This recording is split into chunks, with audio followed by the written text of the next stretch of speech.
My name is Patricia Rogers, and I'm the president of the League of Women Voters of the Kearsarge-Sunapee area. The League of Women Voters is celebrating our 100th anniversary this year as a nonpartisan organization whose mission includes empowering voters through forums such as this.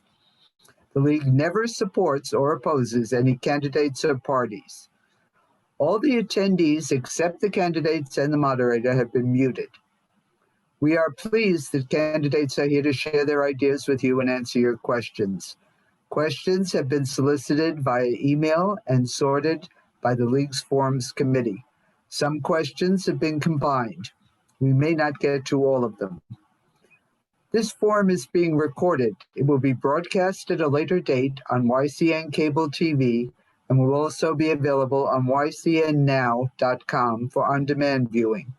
Share that information with your friends and neighbors who were not able to see the webinar tonight. The candidates have agreed to the following rules. Each candidate will have a 2-minute time period for an opening statement. Candidates will each have 2 minutes to answer the moderator's question.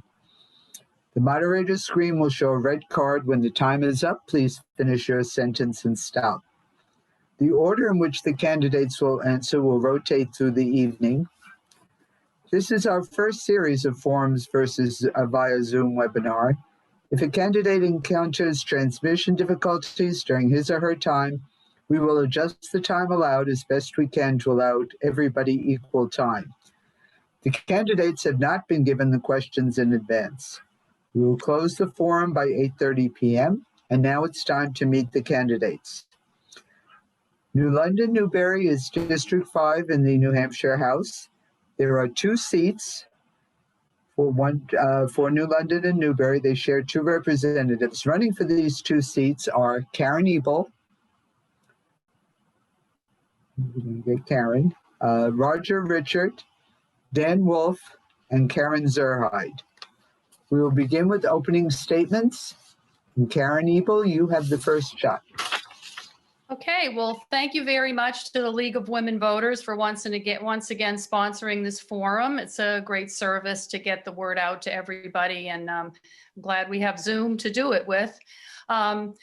Constituent service has always been job number 1 for me. I grew up in Ossipee, New Hampshire, and I've lived here in New London for over 30 years. Almost 2 decades of that time I spent on the New London Planning Board, and half of that I was chair. I became acutely aware of the needs of my town and of the area during that time. So in being in the legislature, I am extremely focused on my district, my constituents, and I'm focused on the needs of municipalities generally. I'm running for my 5th term. I was appointed deputy speaker last year, which is the number 2 slot in the New Hampshire House, after only serving 3 terms. In that capacity, I cover for the Speaker of the House running legislative sessions, which are 400 members strong, and I have many other administrative duties. Most recently, I was put in charge of making the House committees available through Zoom, etc. We had to really ramp up our technology starting in March. It was a very heavy lift. And considering I didn't really know what Zoom was before I started, I certainly do now. That job is continuing as we look ahead to next year, as we try to figure out how to make the legislature accessible and help us do our job. In addition to that, I serve on the Public Works and Highways Committee. That committee is responsible for the state's capital budget and the 10-year state transportation plan. Since I was first elected, I've worked very hard to understand and solve some seemingly intractable problems in a very bipartisan, common sense manner. One of my very first challenges was the controversial wild goose.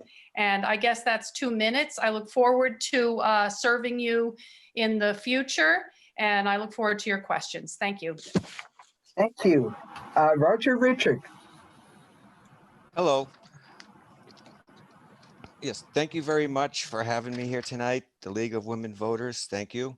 Thank you for watching tonight, everybody. And hello, candidates. Good to see you all. My name is Roger Richard.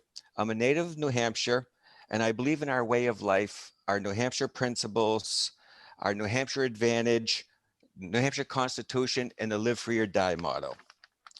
With all those combined, we're the freest people in the nation. And my main concern is to keep us free and keep our New Hampshire very independent and a free state. I grew up in the west side of Manchester. I served 4 years in the Army. I was a mailman for 33 years in Manchester. I have a bachelor's degree in behavioral science. I served on a budget committee in Goffstown, and I was on a committee for the state of New Hampshire. I was a on-ground liaison for Hurricane Katrina. My mission was to find out what New Hampshire could do for the people in need in Mississippi. I believe in the 14th Amendment of the Federal Constitution. We're all equal under the law. Thank you very much. Thank you. Dan Wolf. Thank you. Thank you to the League of Women Voters for hosting this forum, Pat for moderating it, and for my fellow candidates for all attending. I have served the people of Newbury and New London for over 50 years with the goal to work together to make our towns a better place to live. In the legislature for the last 2 terms, I have continued doing the same. I believe our state has a myriad of critical issues that need attention, but I'd like to focus on 2 areas where I think I can offer constructive help: education and the changing environment. We're fortunate here that we are part of the Kearsarge Regional School District that provides a high-quality education equally to all 7 towns. The same cannot be said throughout the state. The state must work to find a solution to eliminate the inequity that exists and provide all our young people an opportunity to learn and succeed. As your state rep, I hope to continue to offer my expertise to the Education Committee to solve this problem. I am concerned about our environment. I've worked tirelessly for the last 2 terms to increase the use of alternative sources of energy. My commitment to alternative energy sources will also create new jobs and stimulate the economy. And most importantly, if we are to end the divisiveness that is occurring on the national level and now creeping into New Hampshire, we must work together. We can disagree, yet not be disagreeable. I have demonstrated just that in the past and will continue to work with and respect every one of you as we strive to improve the common good. Thank you. Thank you. Karen Zurheide. Good evening, everyone. Thank you to the League of Women Voters, to our moderator, my fellow candidates, and all viewers. 2 months ago, when asked to be a write-in candidate on the Democratic primary ballot, I didn't consider long before saying an enthusiastic yes. I felt it was my duty to give our voters a broader choice of candidates, including the opportunity to elect 2 Democratic state reps. After studying both current New Hampshire political party platforms, I'm convinced that these days, more in our district have values better aligned with Democrats than with Republicans. If you value healthcare access for all, adequate funding across all school districts, inclusion of all granite staters, no matter their religion, sexual preference, or other differences, and if you don't want to ignore climate change, then we're in agreement. I'm running for office as partly a natural continuation of my service in our communities over the past 17 years, in which I've become acquainted with many in our towns, perhaps you. This service has been through churches, in leadership positions at the Fells, Ledyard National Bank, and New London Hospital, as a volunteer on boards, for instance, the KLS Community Food Pantry, the Kearsarge Corral, the Lake Sunapee Protective Association, the Lake Sunapee Region Chamber of Commerce, and more. And so I'm running for fact-based, compassionate government that puts people first, that serves all in our towns well. Thanks. Thank you. That concludes the opening statements. We'll begin with the first topic, which is finances in New Hampshire. We will begin with Karen Ebel. Please identify one solution to New Hampshire's financial problems. One solution to New Hampshire's financial problems. Well, the questioner is correct that there are many financial problems, and one of the biggest problems is a lack of revenue. And it's a revenue stream that's, as inflation has increased, our revenue has remained reasonably stable. It is challenging to increase revenue. There's no doubt about that. One option that I have been thinking about is the possibility of putting in a capital gains tax in the state of New Hampshire, which would hit only the wealthiest people, and it would affect the dividends. As this wasn't introduced this year, but a couple of years ago, there was something like that introduced where there was a great deal of revenue sharing. One of the problems when you don't ever increase by very much state revenues, the property tax continues to escalate, and it affects everybody in the same way, regardless of their income level. So in an effort to decrease property taxes, the state needs to do a little more on its end to raise increased revenue. I will say that based on input from my constituents, I have traditionally opposed casino gambling, which some have viewed as an opportunity for increased revenue. I've also opposed the legalization of marijuana. And I know that there's a lot of controversy on that particular issue, but I've spoken to many, many of my constituents, and repeatedly they have told me that that was not an option that they favored. Lastly, I think that we really need to look more closely at the adequacy formulas that are put into place at this time, and we need to distribute our revenues better so that the property taxes are fairer from town to town. That doesn't necessarily mean increased revenue, but it might mean a fairer distribution of the revenue that we do have. Thank you. Roger Richard, please identify one solution to New Hampshire's financial problems. I believe a solution is to go over our budgets very carefully. I do believe in creating more revenue, but the budgets have been, in my opinion, inflated throughout years, and I'll explain. During these times, we've been building schools, we've been getting fire trucks, police cars, everything. And every time we pull out a loan for these things, we add 50 cents, 75 cents per thousand to our property taxes. Well, after the loan has been paid off, we never seem to get that 50 or 75 cents per thousand back. So that just compounds. Then we get another school. We don't get it back. It compounds. And we've just been compounding. And I think we're a couple dollars over per thousand on our property taxes because we never got our money back. Thank you. Dan Wolf, please identify one solution to New Hampshire's financial problems. That is a very loaded question because I don't think that there is one solution. If there is one solution, it has to be a willingness for us to pay what we want for what we want. We have refused consistently in the state to pay for what we want.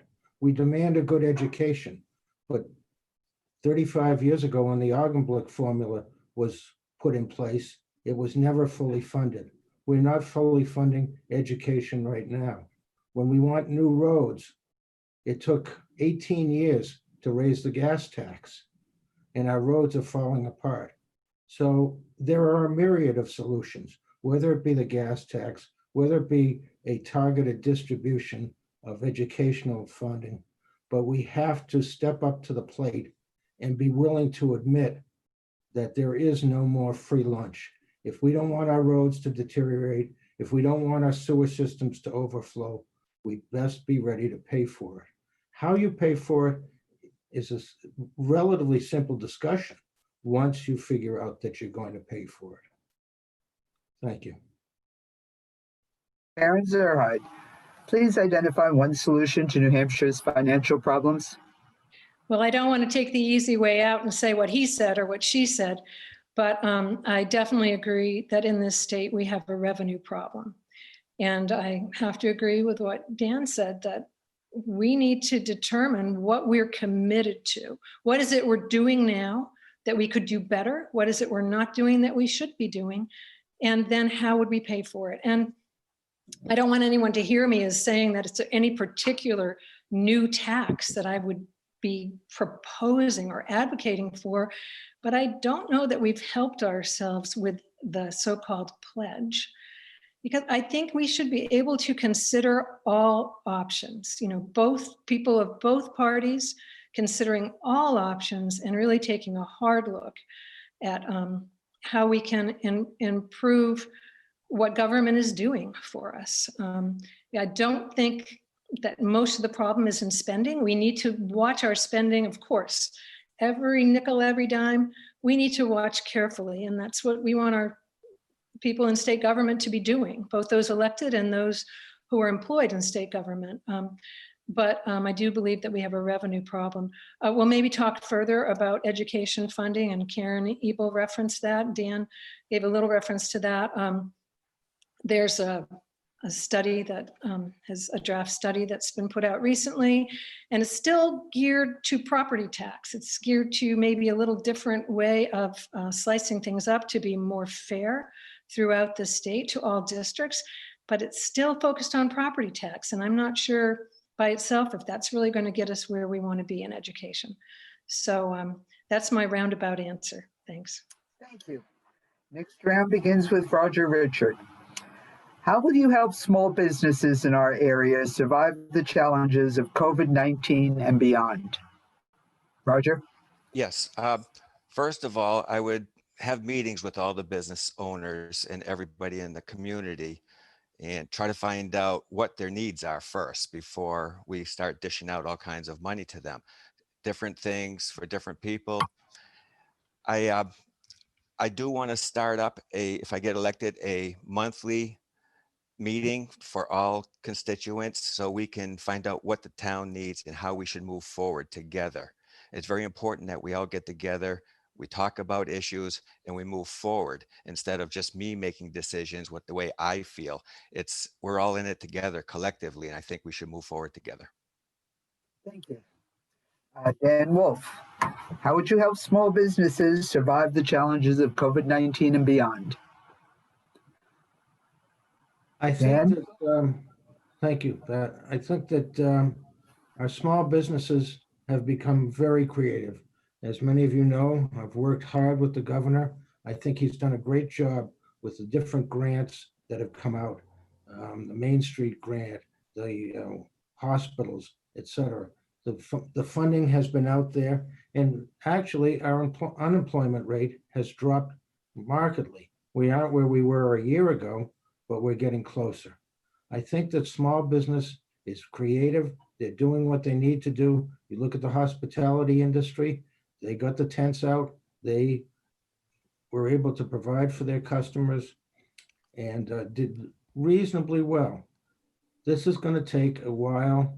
I think it's going to take a vaccine and a period of time. I have no idea. I don't know anybody that does how long it'll be, but I think we're surviving and we're creating with the assistance of government.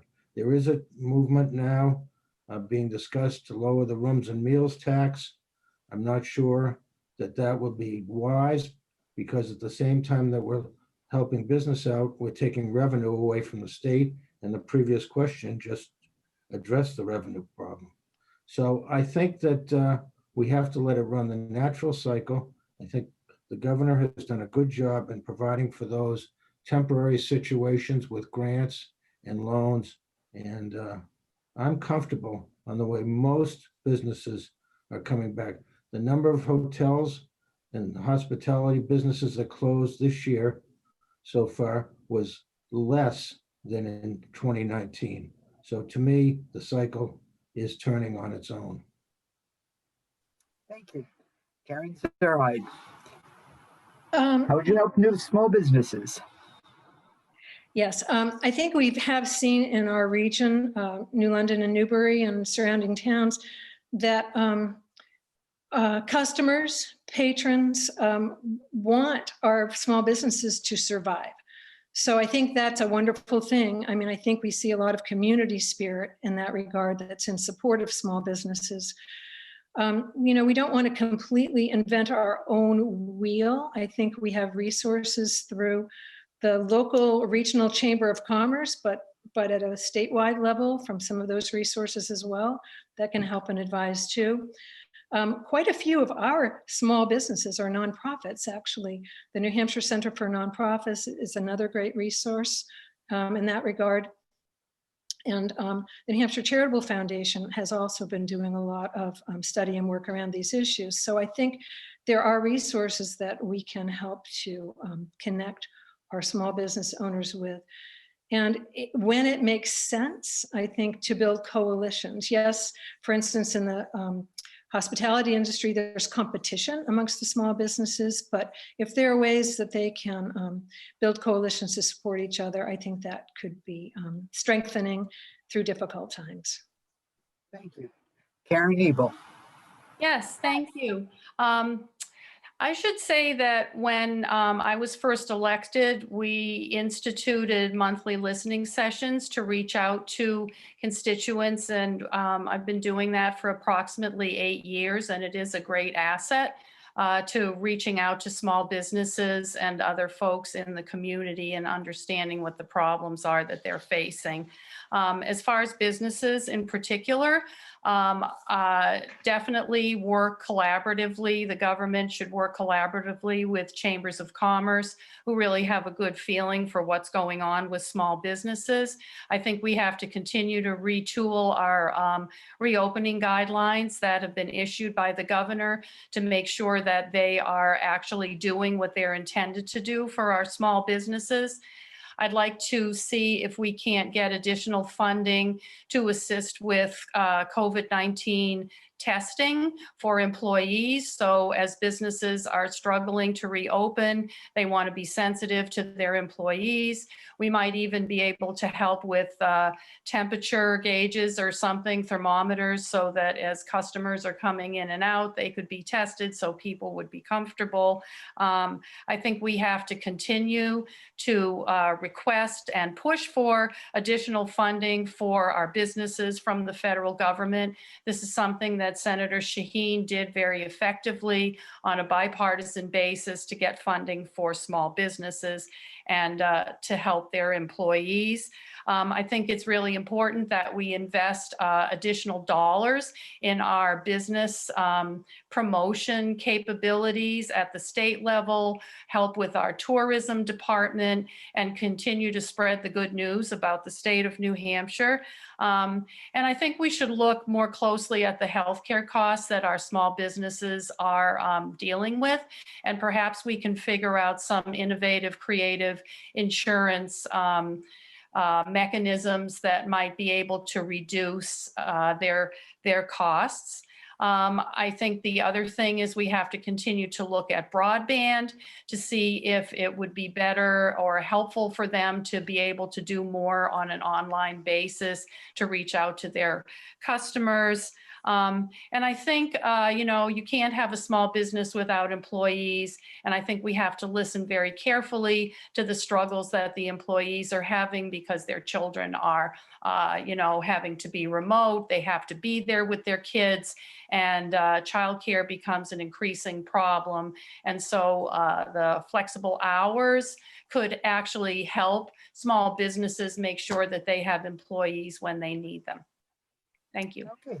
Thank you. All right, moving on to another topic, societal issues. We're going to be starting this round with Dan Wolf. And the first question is, paid family and medical leave bills have been heard in the legislature, but have not been enacted. What actions, if any, would you take to support such bills? Dan. Originally, as recently as January of this year, I was opposed to paid family leave. On the 20th of February, my son had his first grandchild, male, and 3 weeks later, he was in the ICU. I learned what paid family leave can do to help out two young people that have one at home and one in the ICU. I have switched my position, and I think paid family leave is a good program. I want to see it happen, and I was talking with Representative Wallner just the other day. I'm not sure the funding mechanism is something that I can support right now the way it is, because it does take money out of the employee's pocket and adds a burden to the employer. We have to figure out a different mechanism to fund it. I've seen some that have been done in other states. Vermont seems to be successful with theirs. And I think the funding is the key situation right now. But I am supportive of a paid family leave policy, which is something that I wasn't 8 months ago. It is something that will also attract, we talked in the last question about small business. We have to find a way to keep our young people here. When you have two parents working, they need to have some support if somebody is sick. So I'm supportive of paid family leave. I'm not sure that the mechanism that the state had in the last bill that was defeated, was vetoed. I would have to rework it. But right now, it is a necessary thing, and I think it should be a state priority without putting it, as a representative from Lebanon said, it's not a tax, it's a fee. Call it what you want. It's money that the employer and the employee don't have. So we need to solve that issue. I don't have a solution yet, but I think if we're, as I said before, if it's something that we really want, we should pay for it and figure out. Thank you. Thank you. Karen Zurheide. Thanks. Yeah, nearly every other industrialized nation has paid family and medical leave at the national level, provided we're an outlier in the United States. And that's too bad, because it's something that almost everybody in this country wants. Some surveys showed 85% of the people in the country think it's a good idea. As Dan said, the question is how you pay for it. Our governor, Sununu, thinks we should have it too. He's got a different way of wanting to pay for it than has been recently proposed in the legislature. I do think that it will help if we elect more people into our legislature who are supportive of this. A couple years ago, I wrote postcards encouraging people to elect Jen Alford-Teester and for state senate. She's running again this year. And it was based on that one issue. It was from an organization that's promoting people having access to paid family and medical leave. And she is one who does support that at the state senate level, should she be elected. I know that it's tricky to figure out how to pay for it. And it's a 0.5% payroll deduction that's had been on the table as a proposal for how to fund it.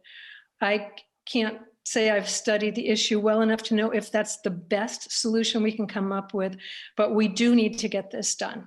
And we need to talk about it a little longer and come up with another proposal or two and find a way to get it done. People need it, as Dan said, in his own family. It's something that's needed. There are states that do have it. There are, I think I read 8 states that have it at this point. So it's growing in the US, and we should be one of those states that has a way to offer it to our employees. Thank you. Karen Ebel. Yes, thank you. Well, as the previous speakers have said, this is one of the top priority issues in our state for an awful lot of people. And if there was ever a time that pointed out that family medical leave was necessary, it has certainly been through the COVID crisis, when you might have situations where people could have worked and they couldn't because they had a sick family member at home. There's a lot of discussion on how you pay for such a thing.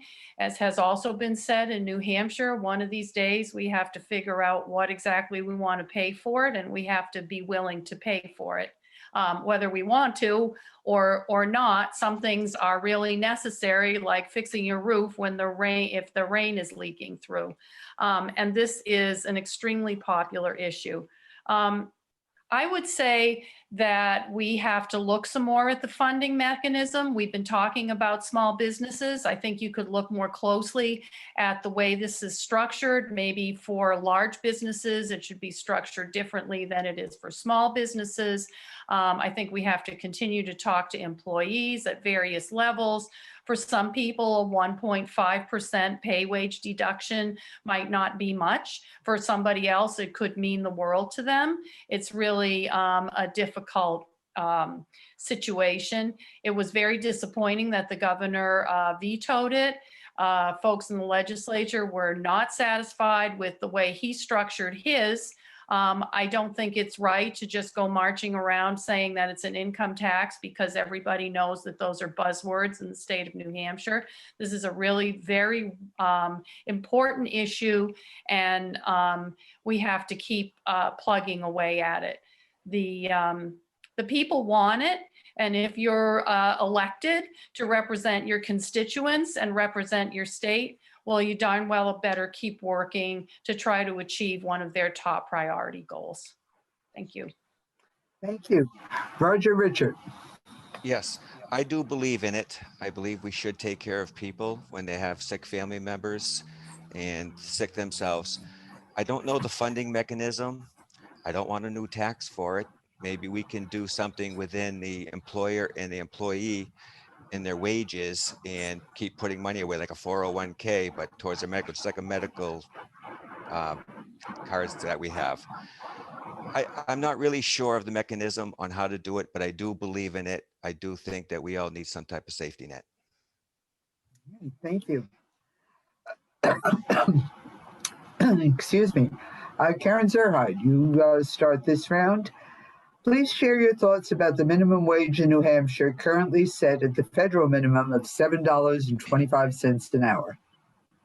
I would make my answer really short and say it stinks.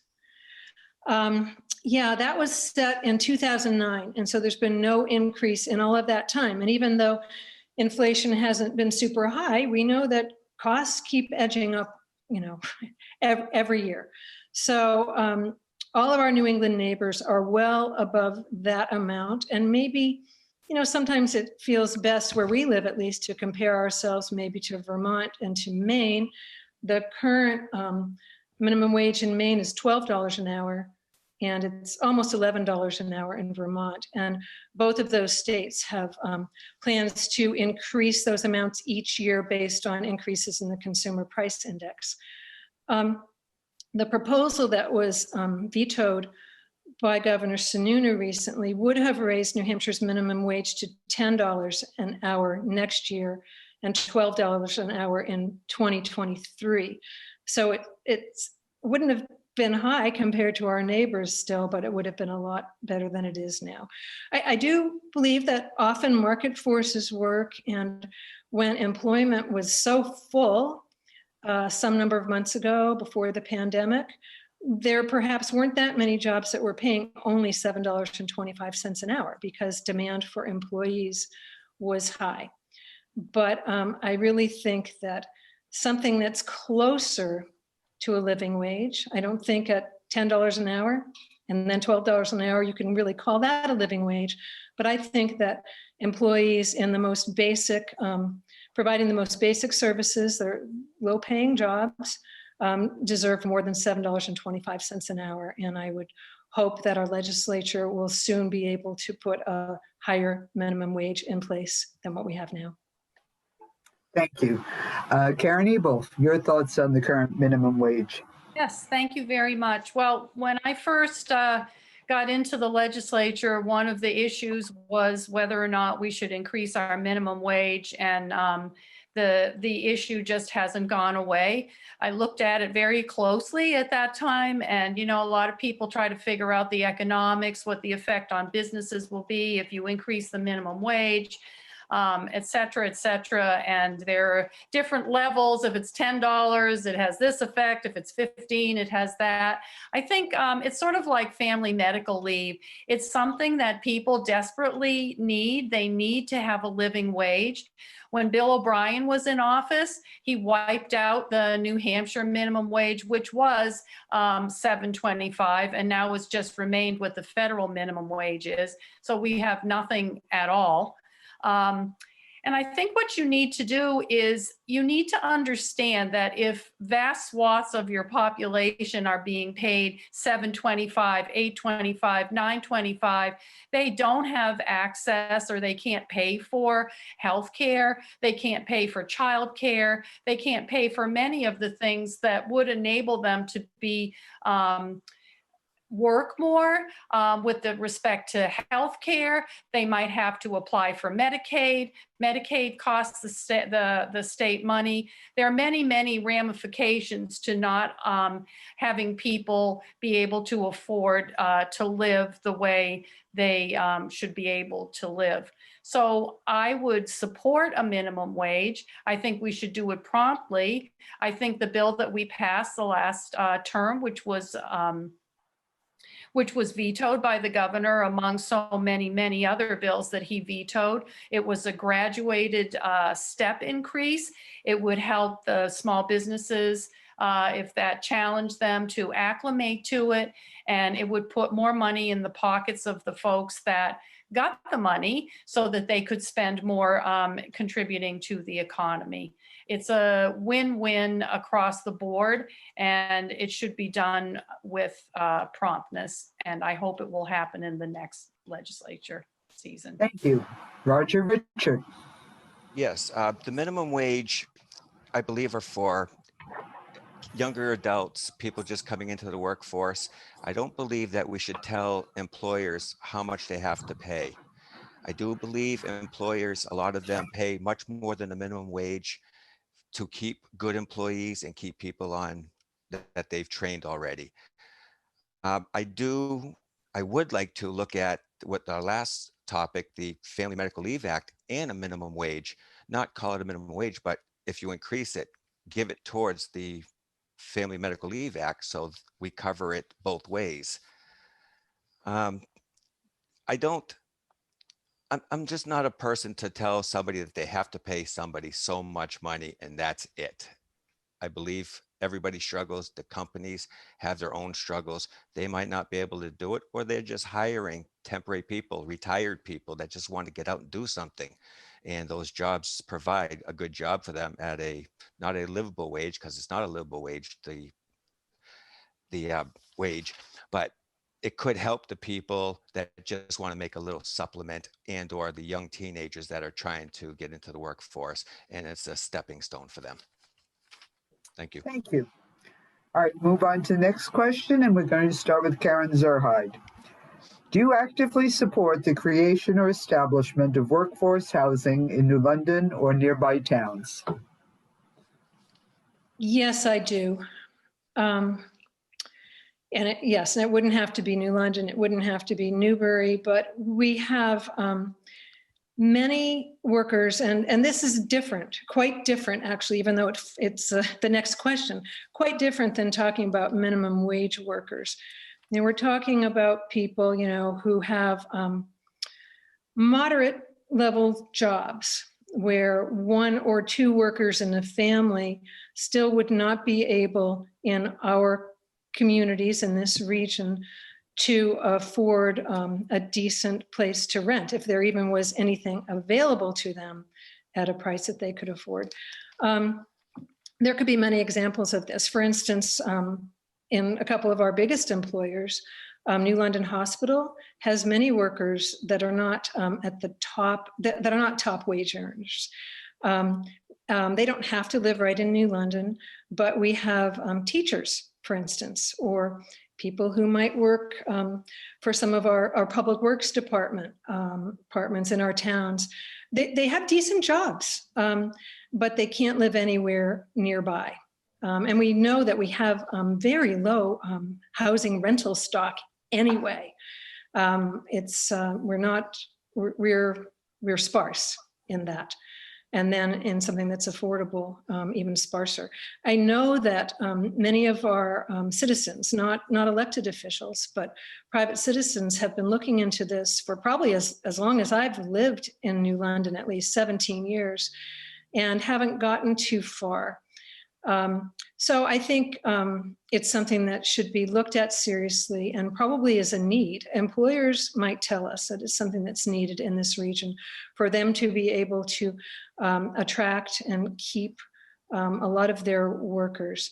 I know it can be fearful to people, but I think if citizens really understand what we're talking about, it takes the fear out of it. I don't think it's something that people should be afraid of.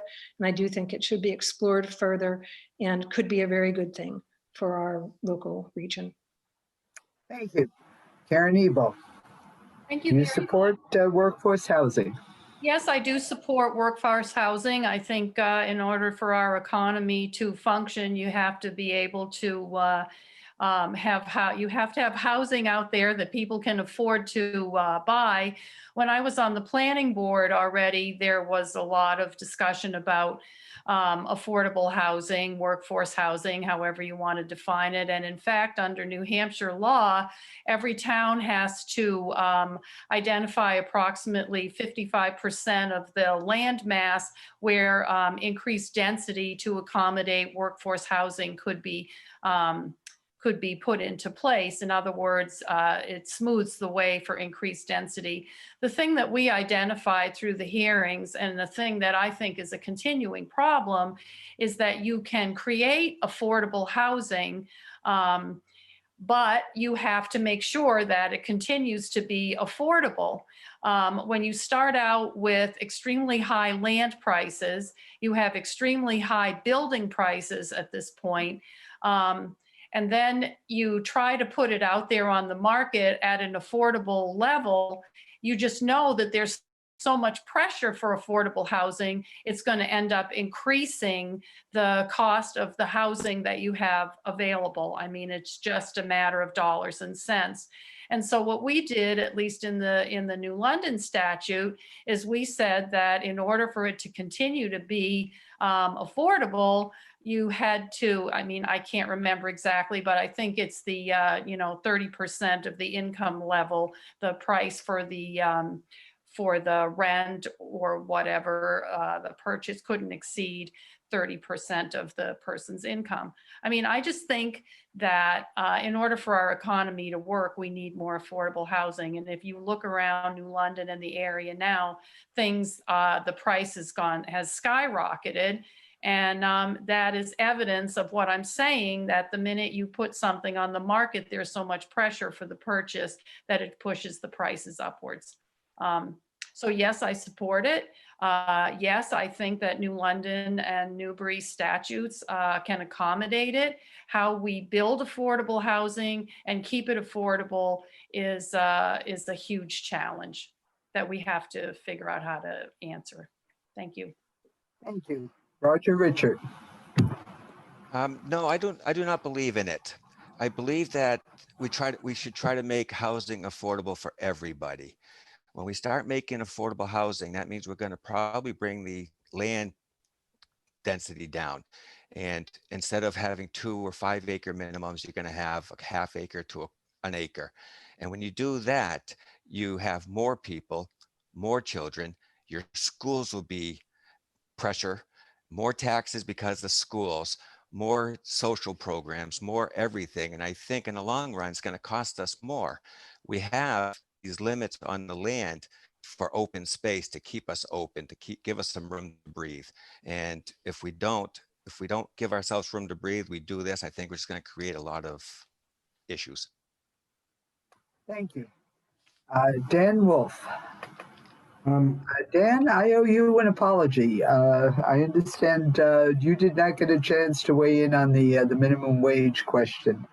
So if you would like double your time, you can talk about the minimum wage question and the affordable workforce housing. I thought you were going to let me off the hook on the minimum wage. No, I thought you were very gentlemanly not to remind me. I'll tackle the minimum wage question first. which is an area that I struggle in. Again, it is not simply raising the minimum wage. It's about 2% of our employees are being paid the minimum wage. Almost all of those are part-time workers. There are very, very few that are being paid minimum wage that are working a 40-hour week. The ability to pay somebody as a minimum wage, as the starter wage, as somebody who only wants to work 4 hours in an afternoon, I think has great advantage. The other thing that people don't think about is when you raise the wage at the bottom of the scale, you have to bring everybody up because people look at the steps. Oh, he's getting X, I get X plus 1.2% in teachers, et cetera. So it's not just the individual that's going to be affected. It's everybody that is paid based upon that individual at the bottom. So is it a burden? I don't think that right now there are very many full-time places that are paying less than $10 or $12 an hour. You can't go out and find one.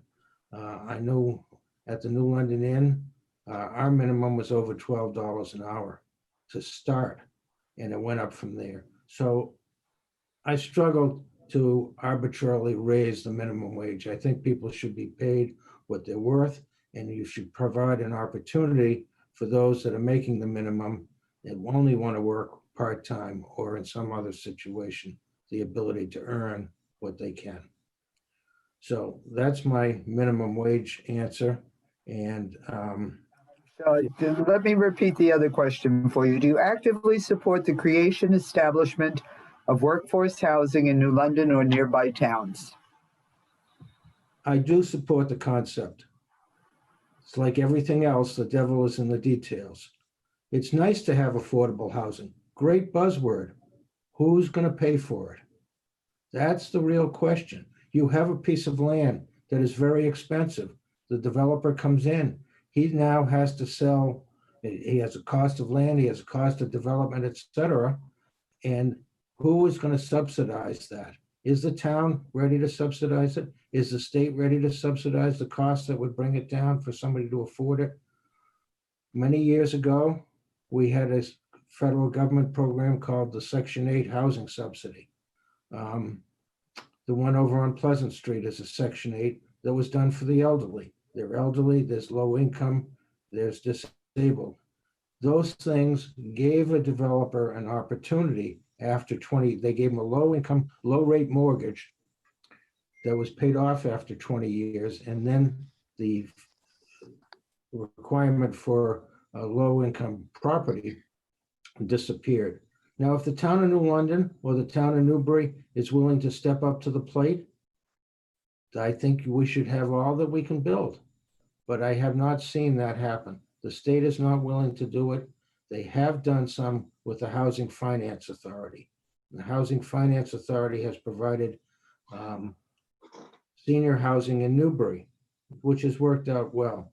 But it's a federal grant that's coming out. So somebody has to step up to the plate and pay for it.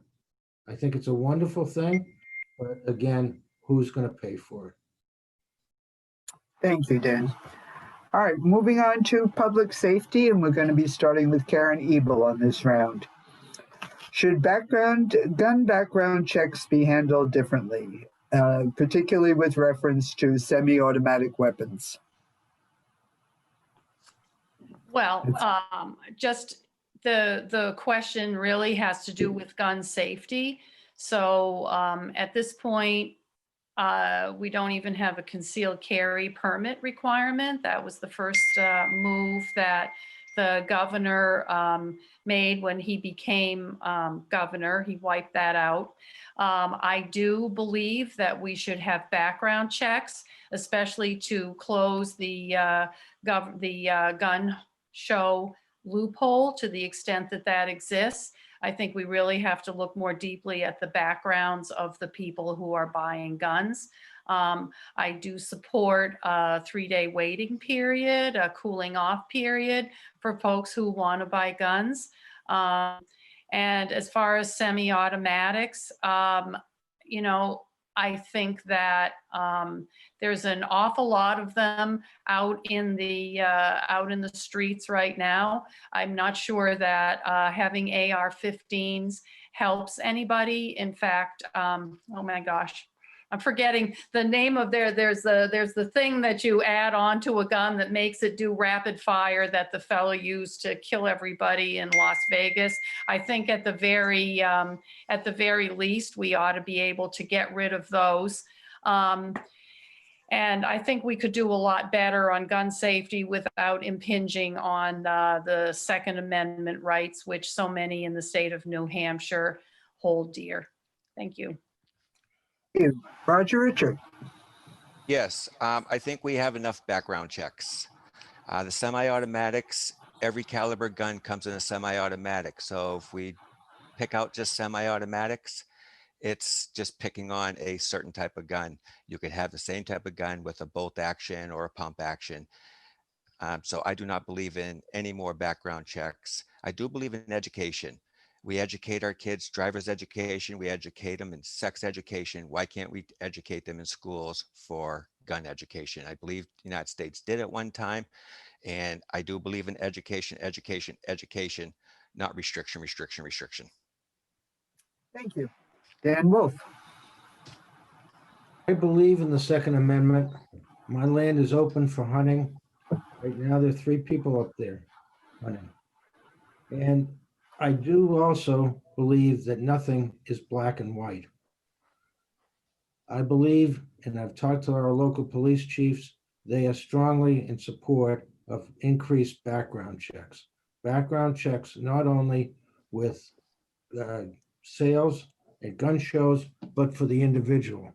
And this is as much to protect the seller as it is the buyer. Because if somebody sells a gun and it is used to commit a felony, and that gun is traced back, the middle person never knows about it. So the cops come back to the original seller because that's where it was registered. So I would think that they would want to have a background check to know that they have sold that gun in a legal manner and it's on record as being sold. So do I support background checks? Yes. And I support background checks even for the private sale. Thank you. Karen Zurheide. I believe my short answer would be yes to the question.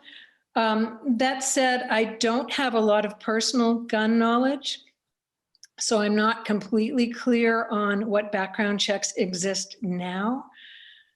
But I fail to really see the harm or the great infringement on personal liberty that having all the background checks we could have would really do. So I believe that it could probably help, and I do not really see harm. I might add that Governor Sununu has said that he does not support changes to any gun laws. So if these are matters to be taken up, through legislation, at least as long as our current governor is in office, I don't know how much hope there is for any changes to be made in any case. So my short answer is yes, but stating that I don't have a lot of personal knowledge about guns or really what the background checks consist of at this time. Thank you. All right, we begin now with Roger Richard. The question: many states have enacted extreme risk legislation, otherwise known as red flag laws, which allow temporary firearms confiscation when an individual shows warning signs of impending violence to themselves or others. The New Hampshire legislature passed an extreme risk law this year that was subsequently vetoed by the governor. Would you support such legislation in 2021? Roger Richard will start. No, I would not. I believe it's a slippery slope, red flag laws. When people are angry at their neighbor, they could call up and then the police come over and they say, well, we've been told that you're violent and we're going to take your guns. A lot of times it's very hard for people to get their guns back. And I've known some people never get their guns back and they were innocent, but there's a hard time to get your guns back from the police departments. They don't want to give them back, the court systems. I don't believe that we should be just on a whim taking people's constitutional rights, the right to keep and bear arms, away if they have not been convicted of a crime. If they're convicted and they're felon, I agree. If they're not convicted just on speculation, I do not agree with that. Thank you. Dan Wolf. It's a very difficult area because it's a very, as Roger said, a slippery slope the minute you can take something away from somebody. There is provision right now in domestic violence cases that if there's evidence, the police can take it. The past bill required a judge to give an order, and I could support that. But there was no way to get your guns back without that person who had their weapons taken away to then apply to go through the court process. It was a half-baked bill that I couldn't support because it allowed the guns to be taken away on a judge's order, an ex parte decision, but there was no provision to get it back without that individual bringing an action to get his weapons back. So I think that the bill again needed work. The concept is a good one, but I'm very concerned about when we start allowing people to come in without any information, without a court hearing, to take weapons away. Karen Zurheide. I did take a look at the bill, and that's being referenced, and it's quite detailed, and I won't pretend to understand all of it and all the implications. And I might have agreed with Dan Wolf that it needed further work, but the concept I think is an important one. And even the National Rifle Association agrees that if there are certain provisions to ensure gun owners' rights, that state protection orders are a good thing. New Hampshire has had the third highest increase in suicide deaths nationwide, and many of those are committed with guns. 90% of gun deaths in New Hampshire are suicides. And a suicide is the second leading cause of death in people under the age of 24. Now, this clearly doesn't relate to every situation where law enforcement or family members or others might notice something wrong and want to have access to this kind of a protective order. But I do think it's something that we should study further. This is nationwide. I don't know how it compares with New Hampshire, but 85% of registered voters support extreme risk protection orders. Too often it seems like we hear or read about after the fact, oh yes, there were those signs, not breaking a law, there were those indicators, but there wasn't a method by which people could, in a formal legal way, have guns temporarily taken away that might have protected people from themselves or from them harming others. So I think it's important, and it should continue to be studied, and hopefully a bill will come through that might be passed. But again, our current governor has said he supports no changes to any gun laws, so we have to see where that would go. Thank you. Karen Ebel. Thank you very much. I appreciate the question. These are extremely complicated issues, and it raises a lot of very sensitive problems. I think that if you're a legislator in the state of New Hampshire and you listen to your constituents, you know that the Second Amendment is really important. But you also know that public safety is also very important. Red flag laws have to be very carefully developed, so the due process of the individual gun owners are taken care of. I think that I did vote in favor of the red flag law this year. That doesn't mean any piece of legislation can't have more work done to it. I think that there are many examples of situations where if a red flag law had been in place, lives would have been saved.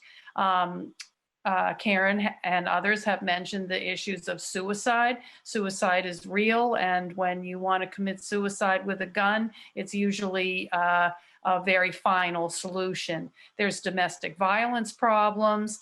There are mass shootings that go forth, and if you don't have any sort of red flag law in place, it's very difficult to take a gun from somebody who is about to have imminent danger. I will say, in addition to the red flag laws, we have to focus a lot more on supporting our mental health capabilities, because a lot of the people, not all, but a lot of the people who do very terrible things with guns have mental health issues. And going back to the revenue and all these other questions that we've had tonight, mental health support in the state of New Hampshire is in dire need of increased funding. And if the best way to stop more shootings and harm to individuals is to make sure that we're all doing better mentally, and COVID times has made the situation even worse. Thank you. All right, we're beginning the next round with Dan Wolf, and the questions are on education. What steps would you take to advocate quality education to all New Hampshire students? Dan, you're up. Thank you. I think we have to look at targeted aid. And that is being looked at right now. There was a commission that was established last year. They've been meeting quite regularly. They're supposed to have a report out by the end of the year. And they're talking about now changing it from inputs to outputs. Right now, we just pay so much per student, $3,678 per student. The average cost today is closer to $21,000 per student. Kearsarge is spending $26,000 a student. Newport's barely making 20. And the tax rate in Newport is $34 a thousand. New London, I believe, is a little over 15 and some change. So we have to bring that disparity down. I think the best way to do it is to target those that need help. If Newport has got 38% that are proficient in their reading. Kearsarge is at 67%. So the output that's coming out of some of these towns needs to be looked at, and we need to direct money to them.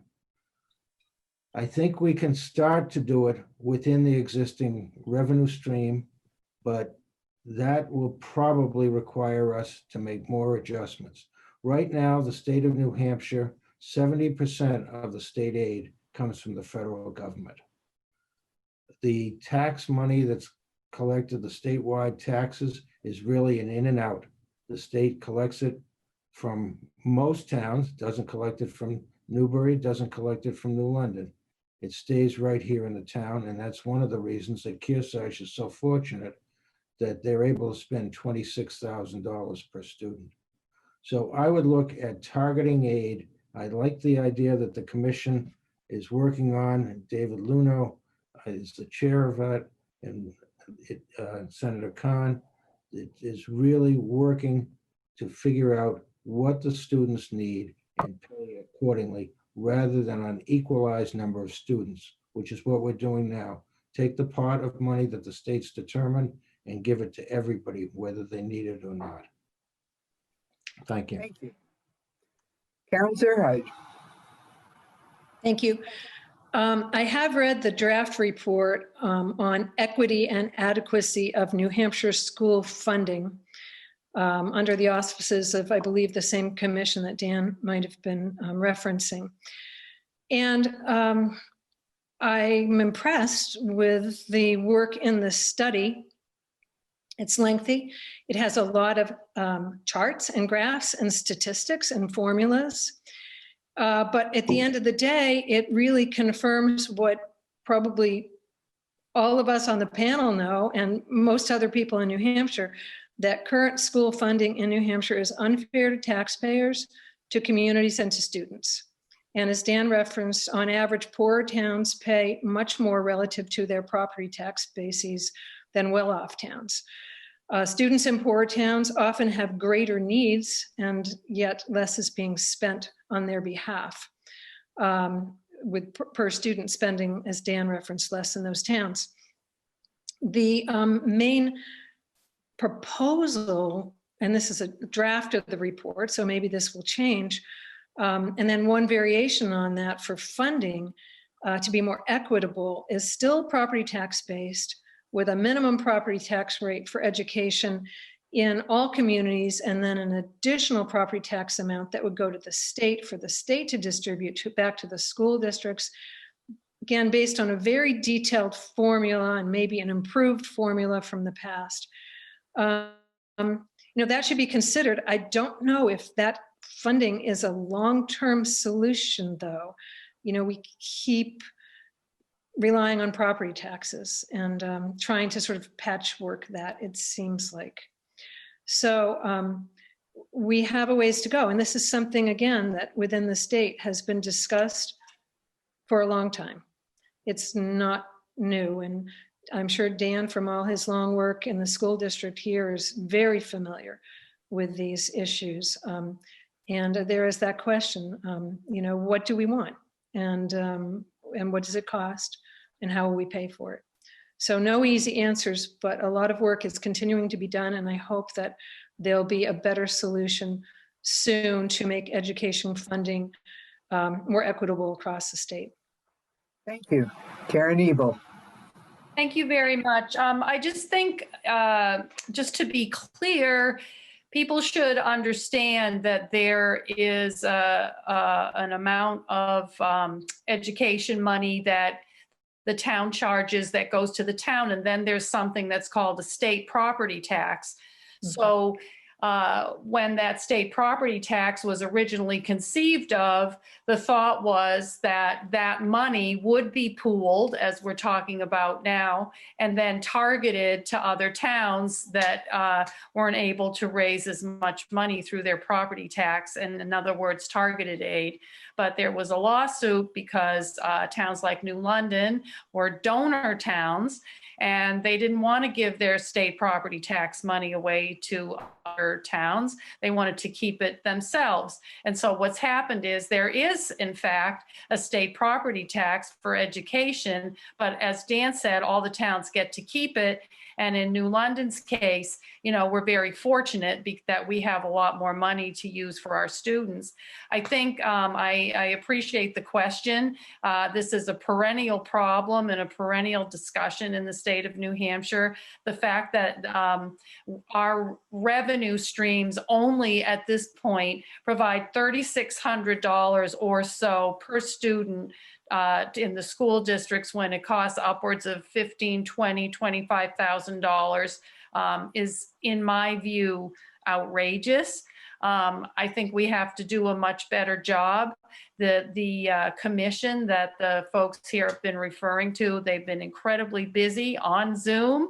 That was one of the first committees we had to figure out how to let them meet. They've been very, very busy trying to come up with creative solutions. But let's just face it, folks, you can't squeeze blood out of a turnip. This is another one of those situations where our revenue problem, the warts are flaring and growing, and during COVID times, our teachers are stressed to the max, and we just have to find a better way of doing things. And I'm sorry to the questioner, I don't have an answer for that, but I think the real answer is that we have to come up with targeted aid to benefit places like Claremont and Berlin. In fact, Berlin was having to close one of their elementary schools. It's just a crisis wherever you look, and it's really not fair to our students. And it, frankly, I think ultimately undermines the economy and quality of life in our state. Thank you. Roger Richard. Yes, could you repeat the question, please? Certainly. What steps would you advocate to ensure quality education to all New Hampshire students?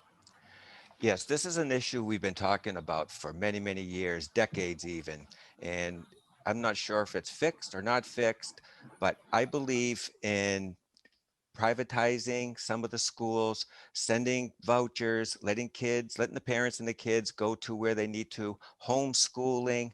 Homeschooling is very critical. They get no money. They could do it a lot cheaper. We could save a lot of money if we send the children to where they're happier, where they're going to get educated, and someone's going to be teaching them at a reasonable price. Thank you. All right, we have time for one final question, and it will be on the environment. What actions should the state be taking to protect our natural resources and mitigate the effects of climate change? We start with Karen Zurheide. Well, we don't always have to do what our neighbors do, but New England has been toward being leaderly in addressing climate change, with the exception of New Hampshire. We've been lagging. We have low solar deployment. We have not been robust in our efforts to reduce regional greenhouse gas emissions. And Karen Ebel and Dan Wolf will be familiar with the net metering discussion and legislation that was vetoed by Governor Sununu. So all those are areas where there's a lot that we could be doing as a state to give a response to climate change that is before us. And sometimes we can think that maybe the impacts of climate change aren't here or aren't coming for us in New Hampshire. But I don't know for sure, but we're in a very big drought, and there's weather and there's climate, but we may be seeing more extreme weather conditions going forward. We have lots of business that depends on the climate being somewhat as it's been. For instance, not so much those areas that can make snow, but winter sports activities and tourism that depends on natural snow. Of course, there's our seacoast as well. So there really are many efforts we can make because we haven't been doing that much. And I think that there's been some good legislation proposed and passed, even in this latest session. And I'm sure that Karen Ebel and Dan Wolf could outline some of that. But it's been primarily vetoed by Governor Sununu. So there's lots to do. And there are a lot of great ideas, and lots of them are in place in states surrounding us, and we ought to catch up with them. Thank you. Karen Ebel. Yes, thank you very much. Well, this issue is an issue that's very near and dear to my heart. You know, the promotion of our environment is something that I consider incredibly important. Of course, climate change is a huge issue. New Hampshire really should jump on board and be more of a leader instead of do not a lot for better and more efficient energy that doesn't rely so heavily on fossil fuels. You know, rather than get into all the technical discussions, I mean, there's solar, there's wind, there's many, many things we could be promoting, more electrical cars. You know, other states, they have more charging stations for electrical cars. We don't seem to be doing that. But if you're talking about national natural resources, you have to talk about other things as well. One of the things that I was front and center involved in the last couple of years was really zeroing in on solid waste issues, because partially because I was hearing from municipalities how tipping fees were really skyrocketing, and we wanted to look closer at solid waste. Putting more and more trash into our landfills is not an answer. Food waste, for instance, exudes a great deal of methane, which is a terrible gas when it comes to climate change. We should be recycling. We should be doing things that rely less on plastics. In the southern part of the state, there's been a huge problem with respect to PFAS chemicals, which were produced by manufacturers down there who produce plastics. We're trying to do better with our wastewater. Here we go again with revenue issues. You know, there's a lot of funding that could be used to improve the way we treat our environment in the state of New Hampshire. Thank you. Roger Richard. Yes, I believe the environment and our resource is very important to everybody on this panel, everybody looking.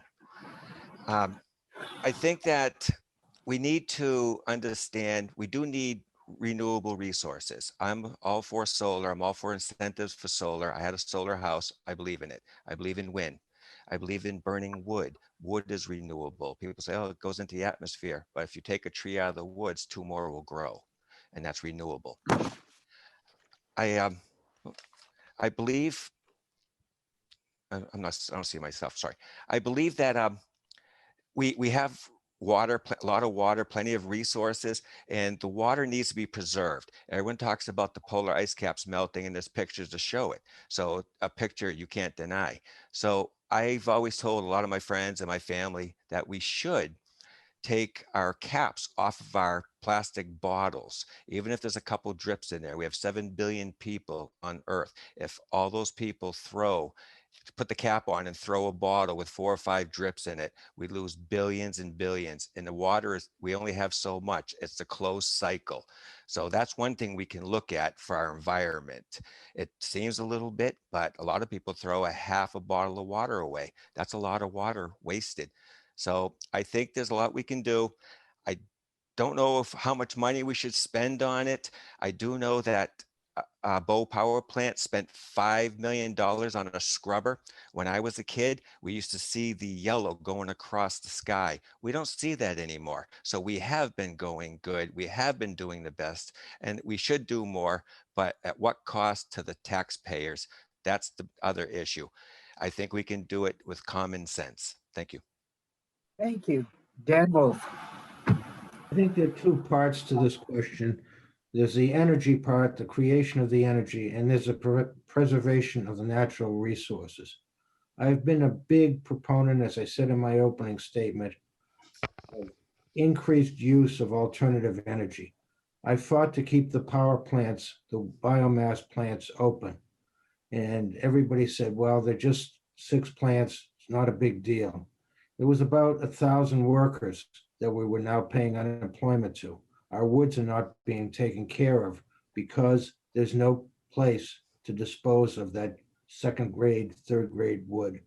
And the emissions that are coming out of them have been carefully controlled. I wish we had brought the plants back, but they were put down. Solar is another way on which we can provide energy. We failed to increase the net metering cap. Therefore, many of our local towns have been denied the opportunity to build solar plants. So we have to work on the alternative energy that will provide and reduce the carbon footprint.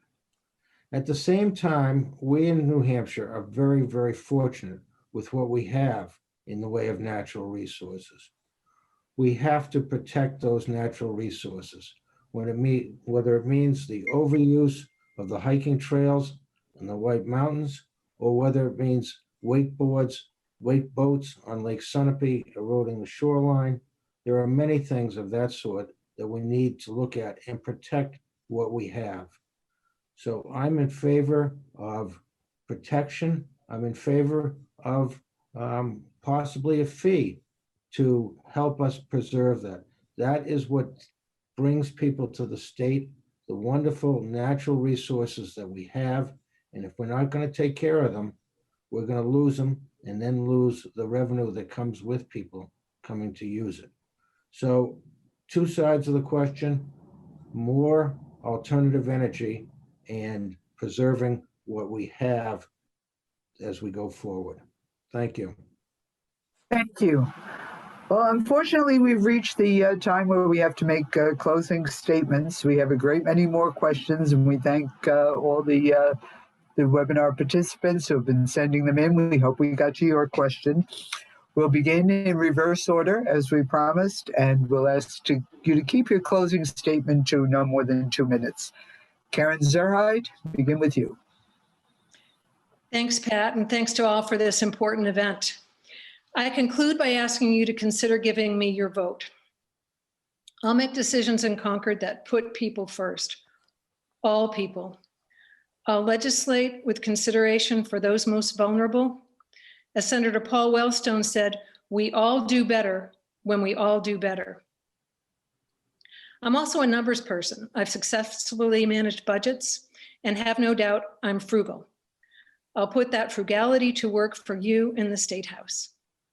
At the same time, we do have to consider longer-term investments in such vital areas as education and climate change, with payoffs down the road. And one more thing that we didn't get a chance to discuss tonight, to make voting as fair as possible in New Hampshire, we need an independent redistricting commission, as promoted by the New Hampshire League of Women Voters. We must make every vote count in New Hampshire in every election for every office. With that, thanks to you who have voted for me already and to you who will. I hope to have the privilege of working for all in the State House, representing the great towns of Newbury and New London. Thank you. Thank you. Karen Ebel? Yes, thank you very much. And thanks again to the League of Women Voters. I also respectfully request your vote so that I can continue to do the work that I've done for the last 8 years. It's hard to believe.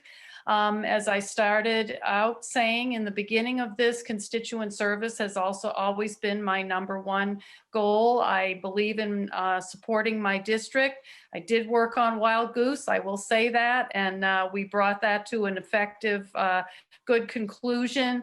I've worked for increased funding to expand our park and ride.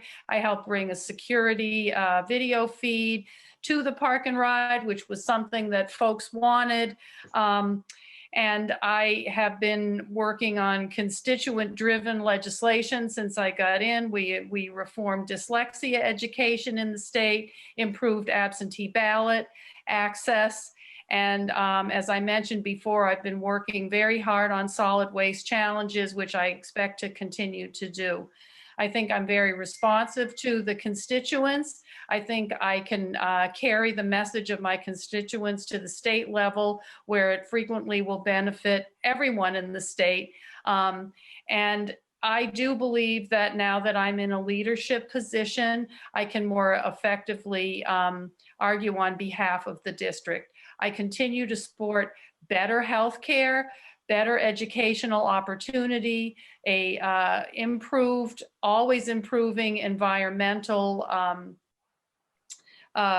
world, I should say, a better environment. I am a strong supporter of women's reproductive rights, and I love the state of New Hampshire, our district, and I'd like to continue to work for you. So thank you very much for your vote.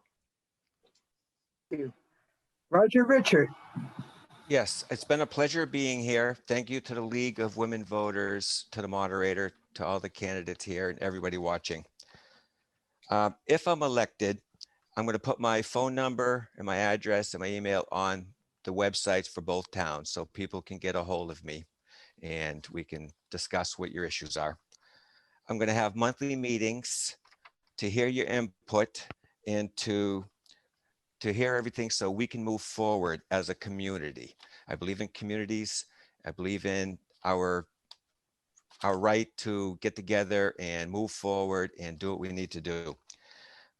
I'm asking for everybody's votes, Republicans, Democrats, Independents, Constitution Party, Green Party, Libertarians. I'm asking for your vote alike for our constitutional rights, our independence, and equality. You have a choice of 2 of us out of 4 sitting on the panel. I'm asking for 1 of your votes. I hope I earned your vote, and I thank you very much. Thank you. Dan Wolf. Thank you. And thank the League for presenting this. This is a very interesting way of doing it, a very new format for me. I think you've all heard about the issues that we are facing in Concord. It is not a simple issue. It is not a yes or no. Every bill has nuances and what this word means, what that word means, and it is a very difficult decision. You may like 75, 85, 90% of the bill, and then the last 5% causes you to vote no. I believe in working together. We've had a wonderful relationship for my previous 2 terms. Karen and I have met every other month in the town of Newbury or New London, and we are available at all times. I think that what we really need to do is come together to figure out what we want, what our priorities are, be willing to step up to pay. We've talked about natural resources. We've talked about education. We've talked about mental health, which, by the way, got a new bill passed that requires school districts to have teachers have 4 hours a year of mental health training so that they can notice when things are getting to a crisis. So I would like to try to coalesce people to come up with what they want and what they need to pay for. Whether it be broadband, whether it be paid family leave, we need to get enough behind us so that there is a broad coalition in Concord to pass the bills that we need. I worked on the Redistricting Commission. I worked on Wild Goose. Karen and I seem to have worked on a lot of things together.